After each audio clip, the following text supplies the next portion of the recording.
네, 11대 경기도의회 의원들을 만나서 지금까지의 성과와 향후 활동 계획 들어보고 있습니다. 오늘은 경기도의회 교육행정위 소속 문승호 의원과 이야기 나눠보죠. 경기 총국 연결하겠습니다.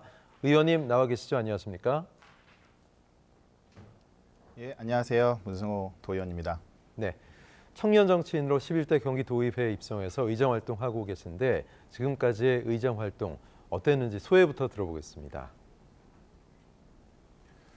예, 도의원으로 생활한 지도 벌써 1년 반이 지났습니다. 나름대로 교육위원회 소속으로 역할들을 많이 해냈다고 자평하고 싶습니다. 토론회 개최, 각종 정담회 실시, 조례 재개정, 현장 방문, 행정사무감사를 통해 경기도 교육청을 때로는 견제하고 때로는 변화시키는 일들을 해왔습니다.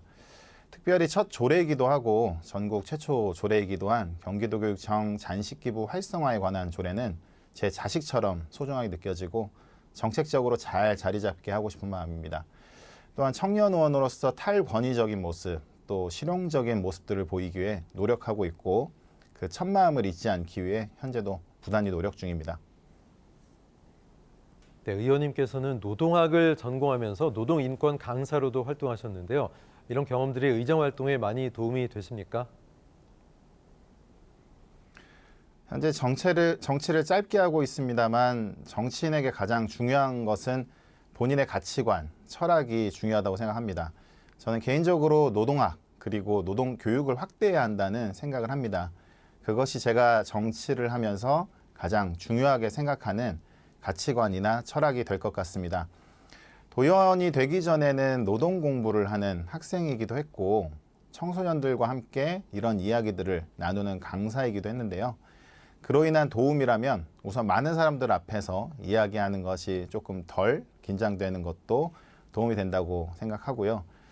무엇보다 정책이나 조례를 생각할 때 그것이 현장에서 노동자들이 받아들이는 점에서는 어떤 것들이 불편할까, 또 어떤 혼란을 가져올까, 이런 부분에 대한 고민을 폭넓게 할 수 있다는 점에서 도움이 된다고 생각합니다.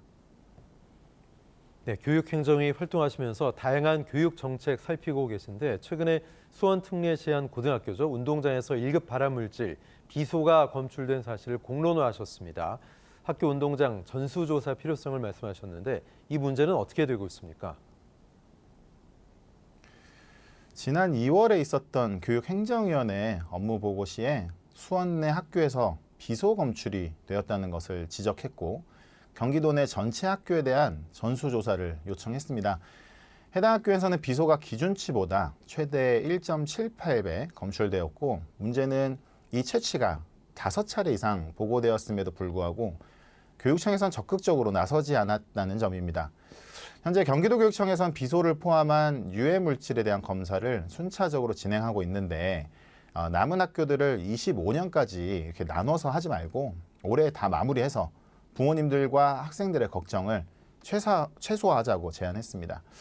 담당 부서에서는 이를 받아들여서 남은 학교들에 대한 전수조사를 올해 안으로 마무리하기로 했습니다. 한 가지 덧붙이면 이게 이제 비단 경기도만의 문제는 아닐 것입니다. 전국 17개 시도교육청에서는 선제적으로 나서서 학교 운동장의 유해물질 검사를 해야 한다고 생각합니다.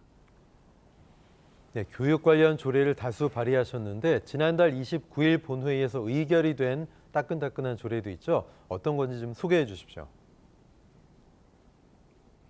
예, 지난 2월 29일 본회의에서 제가 대표 발의한 경기도교육청 모듈러 교실 설치 학교 지원 조례안이 통과되었습니다.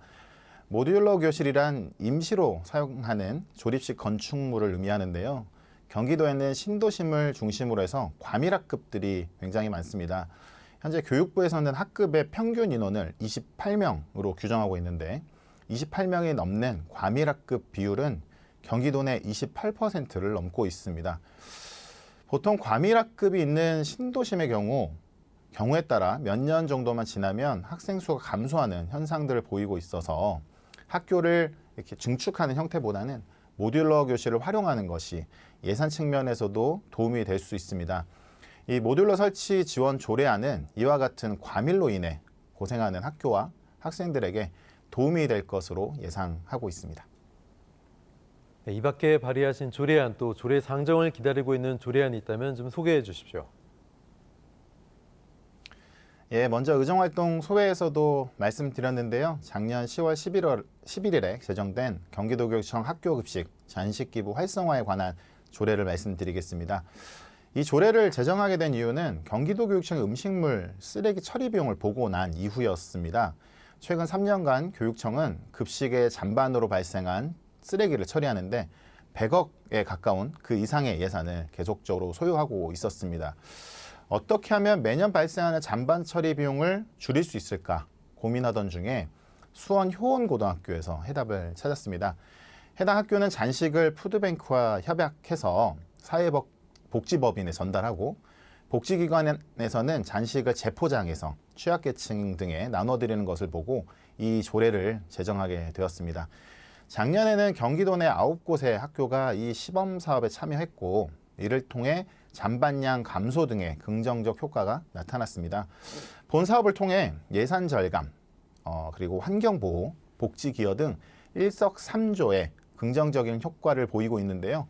경기도 전역의 많은 학교에서 본 사업을 참여해 따뜻한 나눔 문화가 활성되었으면 좋겠습니다. 그리고 다른 하나는 4월 회기에 조례 상정을 앞두고 있는 개정조례안인데요. 경기도교육청 지역사회의 학교시설 이용 활성화 조례 개정안입니다.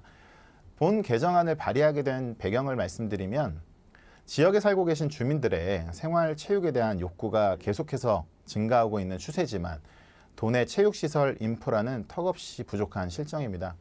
이런 상황에서 학교를 어떻게 하면 더 효율적이고 적극적으로 개방할 수 있는가에 대한 고민을 담은 개정안이라고 할 수 있습니다.